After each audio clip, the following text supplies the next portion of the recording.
Hey, it's Jeff Gibbons here with another Cubase video, and in this one I'm going to give you an overview of the entire user interface of Cubase. So this is going to be a video aimed at the beginner who's just getting into Cubase and wondering what the heck you're looking at all of this stuff on the screen.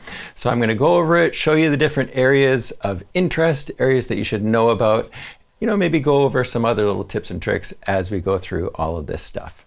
So get ready to write some stuff down because there is definitely going to be some things you might not remember. Take some notes as you go along or whatever, or come back and check the video later. First thing you need to know about Cubase is that you can change the layout of it. So there's a lot of stuff that you can do. If you right click in most of these gray areas, you're going to see this little checklist of things that you can either add or turn off. So the first thing that we should do is just talk about the big window picture. So over on the left-hand side, we have something called the inspector. So this area right here is the inspector, and we've even got a tab that says inspector. And then a few versions ago of Cubase, they added this visibility tab. And the inspector is the place where you make detailed settings for your tracks. So if I click on this pad track right here, you can see up top we've got a couple of controls, and then we've got some inputs and outputs, and then we've got a whole bunch of options down here. So let's kind of look at the important ones. If you ever look over at this section and things are collapsed and you just want to get back to where you were, or maybe you're on some weird one that you have no idea what it's about, click at the very top and that will drop down the main little folder here of important stuff. So if I look at the top down, we've got M and S, which is just mute and solo. Same thing we're going to see in the track list right here. And then we've got R and W, which stand for read automation and write automation. So that's something you get into when you're getting to a little bit more advanced Cubase usage. If you click on the W right here, what that means is now I could, for example, automate something on this track. So maybe I want to automate the panning. So if I did that, I would press play and I'd just start playing with the panning. And this is the panning, as you can imagine. So now watch what happens if I go back and press play. You'll see that thing moving on its own. And if I click this little drop down that magically appears when you mouse over the bottom left corner of a track, you can see the information that you just automated. And to see that information I just automated, which is panning, all I have to do is click in this first square, this first rectangle, I guess, and you'll see that thing with a star beside it, the thing you just automated. So there is the automation for that track. So all I have to do now is go in there and I can edit that, but we'll save automation and stuff for a different video. And by the way, once you've done automating something, you never have to press record. You notice I just pressed play and started writing automation because the W is on. Make sure that W is off when you're done automating, or it's going to keep automating everything that you're doing. So maybe you go and adjust the mixer a little bit. Well, now it's automated that change. So you don't want that. So once you're done automating any parameter, turn the W off, but leave the R on so you can see that automation. If I go press play, you're going to see the automation is happening. If I turn the R off, and I can do that in the inspector or on the track list. If I press play again with the R off, now the automation isn't happening. So the R stands for read automation and the W stands for write automation. Next, we have some buttons we're not going to worry about, getting a little too complicated. This, we've got just the record enable button, which is the button that automatically pops up when you click on any virtual instrument or Midi track, which is almost all we've got here. If I click on these tracks here, you'll notice it doesn't pop up because they are actually audio tracks. So I've just got a few chunks of audio on here. So if you have an audio loop that you've imported onto a track, you won't have that record enable pop up automatically, but that's just a preference, and it's a preference that's set by default. So what that means is anytime you click on a track, you can start playing that track. And that's the way instruments work. All you need is this record enable on. And the button next to record enable is the monitor button, which becomes much more important when you're getting into audio recording. So I have an old Cubase video on recording audio and setting up audio where I talk about the monitor button. So make sure you go check that video. I won't bother talking about it right now, but just understand that if you accidentally had that one on, say on a track like this, It would allow you to play the virtual instrument, but it won't allow you to record it. So if you press record on the transport, it's not going to record anything. You're just going to hear your notes, but you're not going to actually record anything. So that's why the record enable button always has to be on every time you're recording on a track. Next to that, we've got a toggle time base between musical and linear. And this is getting into some of the sound design territory. But with that button there, we can change things from a musical time base, which means locked to bars and beats, or you can have your information locked to a moment in time in minutes and seconds. So it becomes really important when you're getting into editing sound for film or making, sound effects for film, stuff like that. And there are some tricks you can use that button for with musical things as well, but we're not going to worry about that here either. So make sure that those are always set to the musical time base when you're working on music projects. Next, we've got a lock button, so you can lock the settings on a track. I don't think we need to worry about that one too much, but that's what the lock is. And then next to that, we've got show lanes. And lanes are a brilliant way to have multiple ideas on the same track. And it's also a way when you're recording audio to have multiple takes on the same track. And showing the lanes allows you to see all the information that you might have hidden on different lanes. Let's say I had, on this track right here, I had recorded 3 different things. So I'm going to show them all stacked on top of each other like this. If I press the lanes button, show lanes button, I could unmute them with this mute tool to have a listen to this one, or I could unmute this one, or I could unmute this one. And then when you're editing audio, there's something called the comp tool, which you could also use for Midi, by the way. But the comp tool allows you to, if these were all unmuted, it's a different way to preview tracks. And so we're not going to worry about the comp tool here. It's super useful, and definitely go check out my editing vocals video if you want to learn about the comp tool and a little bit more about lanes. But for now, just understand that's exactly what that button is doing. It's allowing you to see, to sort of expand the lanes. You notice how if I drag something into a lane beneath something else, another lane pops up beneath it. So it allows you to have as many lanes as you want. I've worked on vocal tracks that had like 60 different lanes on the same track, which is kind of crazy, but it's possible. Next one is another very important button. It's called the freeze channel button. And this button allows you to take a virtual instrument and freeze it. It ends up turning it into audio. So instead of running through the virtual instrument, now it's just turning that whole track, all of its notes and all of its sounds, into an audio track in the background. So if you freeze a track, like say this one right here, if I press freeze, it up pops your options, and the default options are going to be perfect. I recommend just hitting OK. Makes an audio track. That's stored in a special folder on your project folder. And once it's done, now you are going to have a frozen track, which means you can't edit the virtual instrument notes anymore. You see a little lock on it, but it still allows you to go to the mixer, press F3 for the mixer. Still allows you to go to the mixer and adjust the level. It allows you to hit the E button for the track and start making changes to the EQ, add effects to it, all of that kind of stuff. So extremely useful because it takes the load off your computer. So if you're working on a laptop that isn't very powerful and it's starting to get bogged down because you have too many instrument tracks, go ahead and freeze a bunch that you know you're not going to change.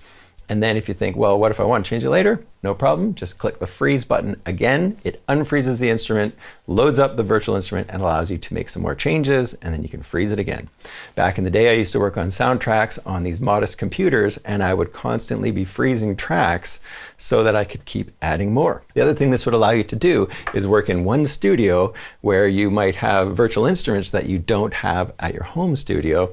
So you work on that with all of the cool virtual instruments, you freeze your tracks, take it home, open up your project, and then you don't have to worry about having those tracks being missing from your own setup at home. All right, so that's the freeze button. So let's unfreeze that. I'm just going to go unfreeze, and it will load the virtual instrument for me again. So if I open up the mixer, I'm going to open it up in the lower zone, and that's what this button right here does. And Command Option B or Control Alt B on a PC. So if I go Command Option B or press that button, up pops the lower zone. And we'll talk about the lower zone again in a second, but you can see over on the bottom of this lower zone, I've got mix console, editor, and sampler control. So these are the different things we can look at in this lower zone. So normally if you're clicking on a track down here and you press Command Option B, up pops the notes for this chunk of information right here. But if I go over to the mix console, now I can see the mixer at the same time as the information up on the page. If you press F3, that also opens up a mixer, and I think I've got it set to default to F3 opens up the mixer in a separate window, and you can have it so that the mixer also just pops up down below. So a lot of people like working that way. And what I can do now is I can click back on my track and I can show you these first two little things in the inspector. First one is just the level. So watch what happens as I move the volume up and down. You can see on my mixer down here, this fader is moving up and down. So this is a really quick way to adjust the level of your track just from the inspector without having to open up the mixer. So I could be on this track and I can make an adjustment, and I could go on this track and make an adjustment, and so on and so forth. So that's how the level works up here in the inspector. We've also got panning left to right, which I showed you in the little automation demo. If I look in the mixer here, you'll see that that is where panning is as well, that tiny little dot. So move that left to right on either of these spots and you will move the sound from the left to the right speaker. And by the way, if you're ever on a parameter in Cubase and you just want to set it back to the default state, just hold Command or Control, I think, on a PC, and click on that little thing and it will reset it back to center in this case, or reset it to 0, or reset a fader back to exactly 0, that kind of stuff. Next, we've got one more little setting that is very important, and this is the track delay in milliseconds. So what you can do with this is I could have this track always play -100, so 100 milliseconds before the notes actually show up on your sequencer. So why would you ever want to do that? Well, a lot of times you're working with orchestral sounds where you play the note and it takes a good chunk of a second for that note to actually start. There's a lot of libraries like that.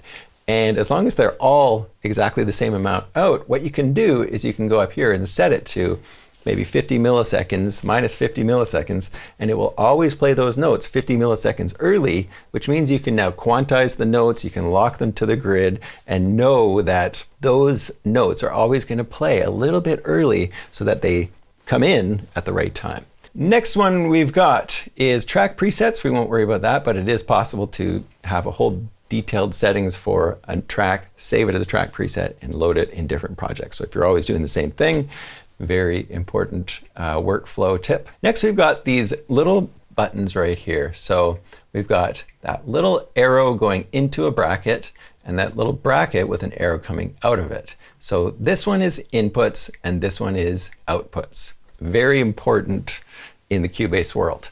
And so the input is where is the information coming from. So in the case of audio, it would be a microphone that's plugged into an interface. And in the case of Midi or virtual instruments, it's going to be Midi information that is coming into this track. So arrow coming into a bracket is inputs, and in this case I've got it set to all Midi inputs, and then on the bottom we've got outputs. So what is happening with this information on your track? These notes right here are being sent to, are going out to complete control. This one right here also going to complete control.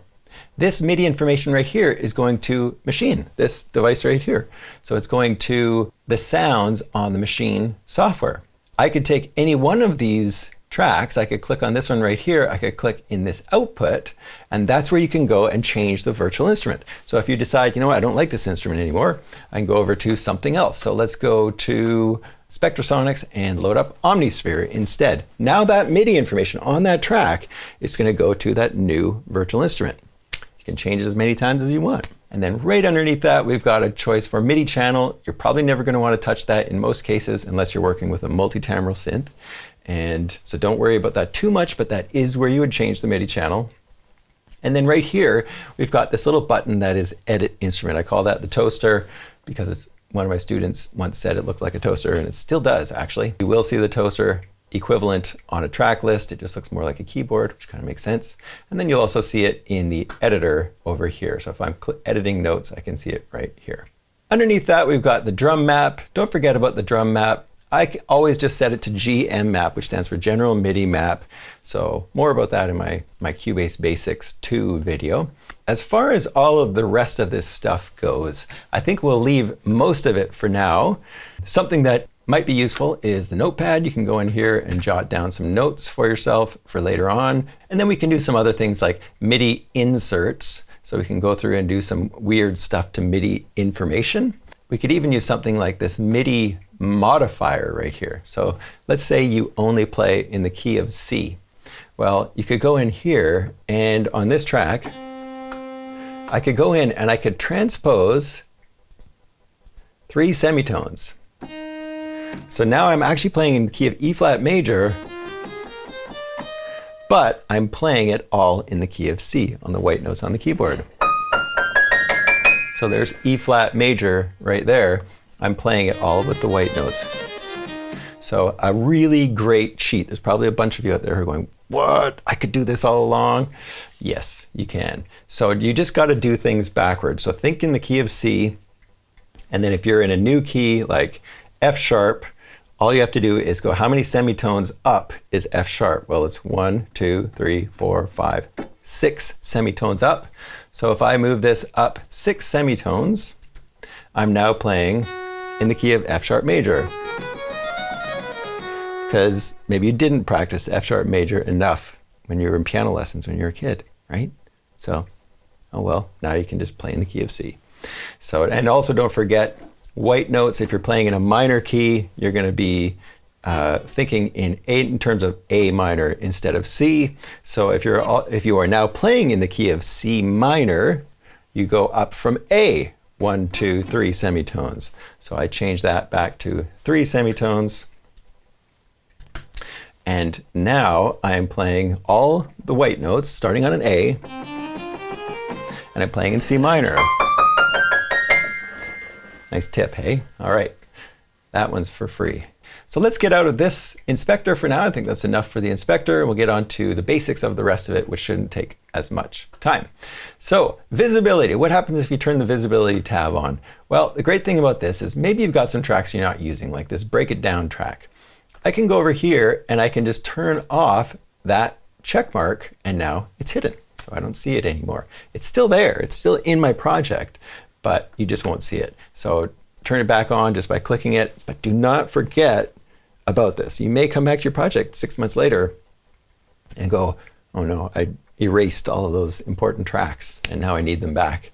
So don't forget about that visibility. If you start messing around with it and you lose something one day, don't panic, check the visibility tab and see if that's where it is. My top settings here might look a little bit different than yours. I've got them set in a way that I like. So I've got a place where I can deactivate all of the reads and at the same time. I've got a place where I can deactivate all of the mutes at the same time. If I have a bunch of solos, I can deactivate all of the solos at the same time. That is the state button. So if you right click up here, you can add the state button. It's very useful. And I'm going to go mute this break it down track one more time. Moving along, we've got this little arrow tool, which is auto scroll. Key command is F. So you just press F and that turns the auto scroll on or off. As if you're zoomed way in, Cubase is just going to keep cycling through. So I press play and it keeps refreshing the view so I see it. If I turn that off by accident, now it moves on and I can't see my project anymore. So just press F or turn that back on. And then to the right of that, we've got a little mini transport, which I like having. I like having the transport at the top and the bottom. And you've got your return to start or return to the previous marker. So if I press that button, it's going to jump back to a marker that I have in the marker track.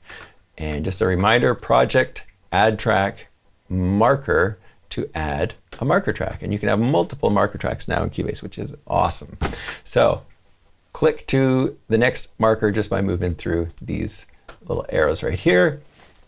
And I've also got a rewind and a fast forward. I have mapped those in the key commands, custom key commands. I went to W and E for rewind and fast forward, and I love those key commands. So I should make a video about making your own key commands, but we'll not worry about that right now. Next, we've got the turn the cycle on and off. Oh, and by the way, it shows you what a key command is for things whenever you hover your mouse over stuff that has a key command, including my own custom ones. So I can see num plus is fast forward and num minus is rewind. So you can use that on the numeric keypad if you've got one on your computer. Next, we've got the cycle on and off. So I turn the cycle on and off, and what that does is it turns the cycle on between these two flags. If they are both together, they'll look like a triangle, and if you move them out like this, then it will turn them into separate flags that you can move on your own. And now Cubase will cycle between those 2 points when you turn that button on. So that's how you cycle stuff. By the way, these locators are also the important spot where you are going to set to export your project. Okay, so that's the cycle on and off. If it's purple, then it means it's on. Stop, play, and record. And by the way, my favorite way to press record is to always toss this little project cursor back a few bars and then to press play and then record, and then I start playing. Okay, so next we've got some new things. This little button right here turned on a combine object selection and range selection tool.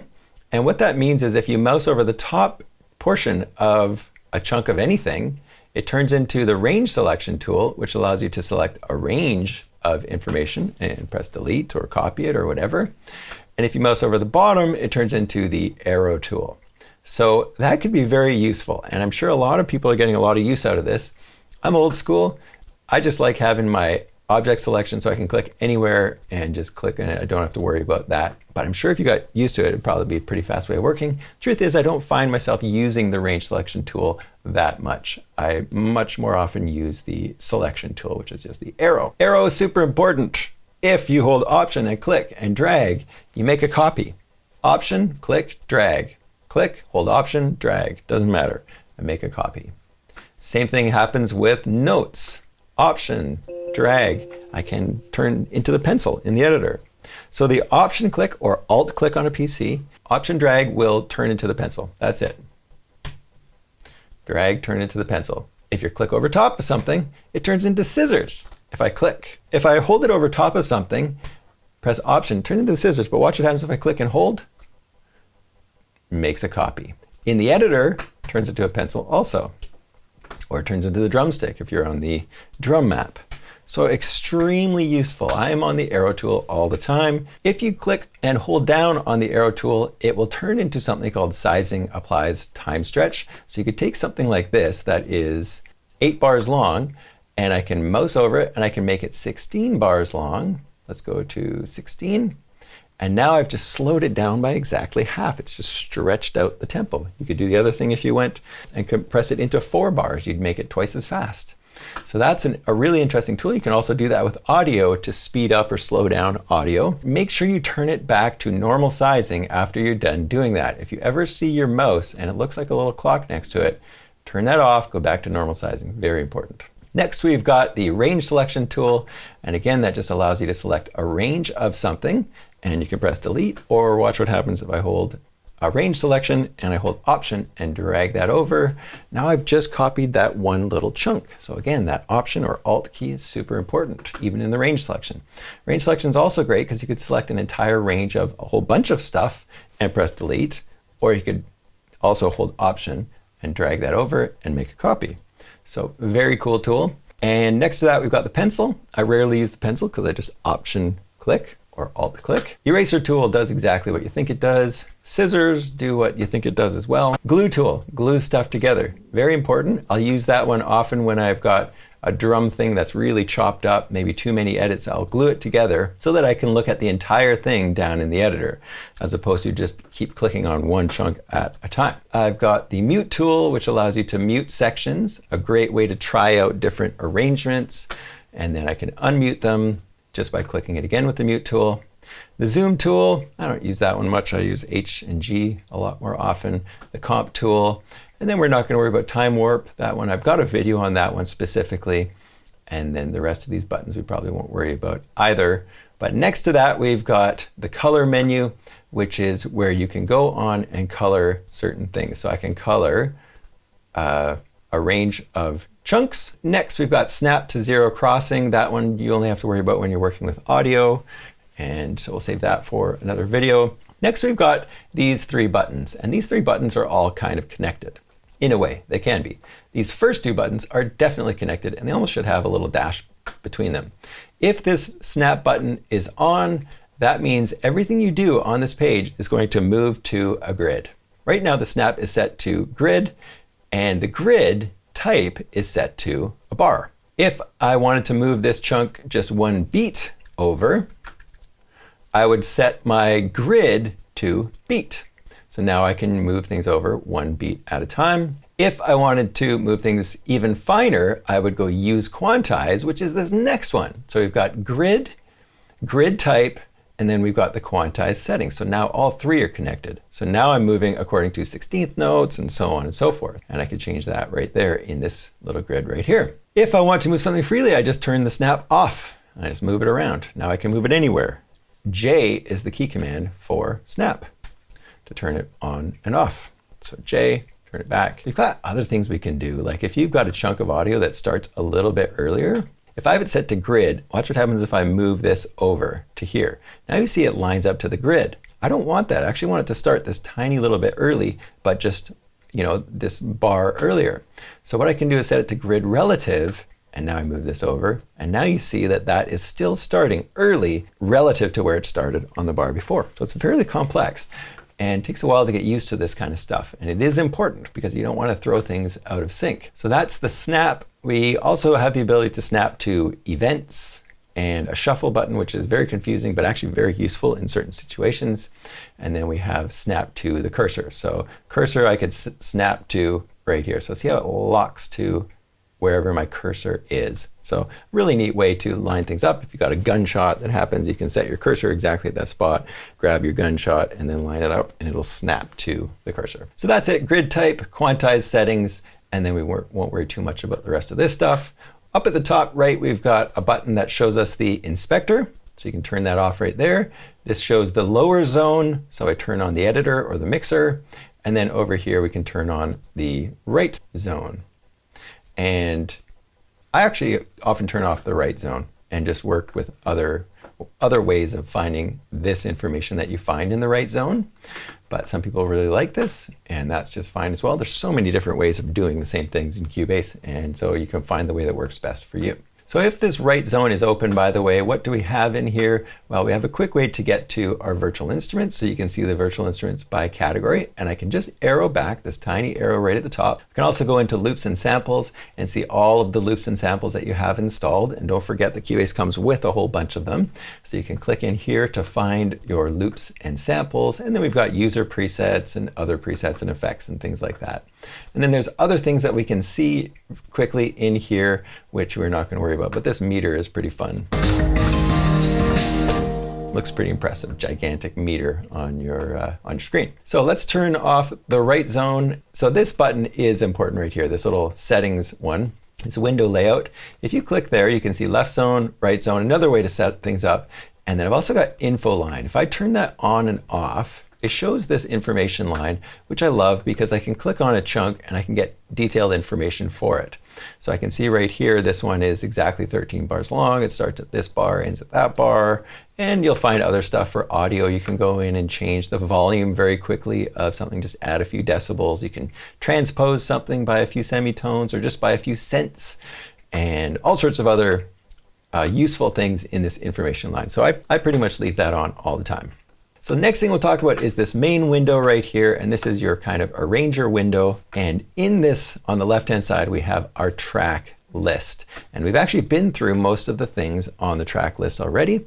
So I can click on a track and the settings are the same as the inspector. We've got solos and mutes and things like that. We don't have to go over those again, but you can see the different types of tracks. We've got MIDI track, I've got a virtual instrument track, and then I've got an audio track. You can do all sorts of other fun things like add icons in here if you want it to look like Logic. The other thing you can do is put this little drop-down menu to see the automation. I was showing you that earlier as well. And then another weird one is if you hold Option or Alt and click on the icon, that's where you can go and change the color of your track. So very important to me. I hate having all just orange tracks or gray tracks or whatever, because I can very quickly distinguish between the different tracks. And then sometimes I actually have color-coded things.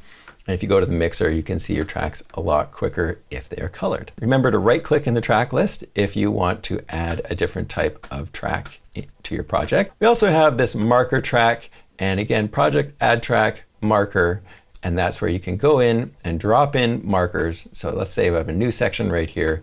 Make sure the snap is set to grid and bar, and then here I can go drop in a new marker right there. And all we have to do to rename markers, as long as you have this information line open, I can click on the marker and then I can go right here and go outro, or something like that. So there's my new marker, and just a really quick way to distinguish the sections of your song. You can also copy and paste markers. You can hold Option and drag, or Alt and drag. Again, that Alt key pops up. And then in your project, you've got this thing up top, which I call the ruler. And in the ruler, you can click and drag down to zoom in, or you can click and push up to zoom out. You can do all sorts of things up here. You can double click in the ruler to start playing, double click again to stop. You can also grab these locators in this area. If you mouse over the top and you're not between the locators, you'll see a pencil up here. And if you click and drag that pencil, you'll very quickly move the locators to wherever you want to go. So another quick little power tip. All right, I feel like that's probably enough for this main area. We went over all the tools as they apply to this main area. So let's look down at the bottom, and here we can see our transport, which is kind of a bigger version of what's up top. And then here we can also see bars and beats. We can change this, so if we want to see, if you can't see minutes and seconds, just go and change your secondary time display right here to seconds. And then you can see how many bars you're at and how many seconds, minutes and seconds your song is. And then over here we can change the tempo of our project. So double click right there and we can change the tempo, change the time signature, and all of that good stuff. And then this little button looks like a metronome is the click. So you can click on that and turn the click on or off, or press C on your keyboard. So I think that's probably enough for this huge overview of the entire interface of Cubase. And this applies to pretty much all of the versions of Cubase and Nuendo as well. So I hope that was useful for you. Make sure you check out my other videos. I've got videos on other different softwares and virtual instruments and some other entirely different topics as well. Hit the subscribe button and the bell, and we'll see you in the next video.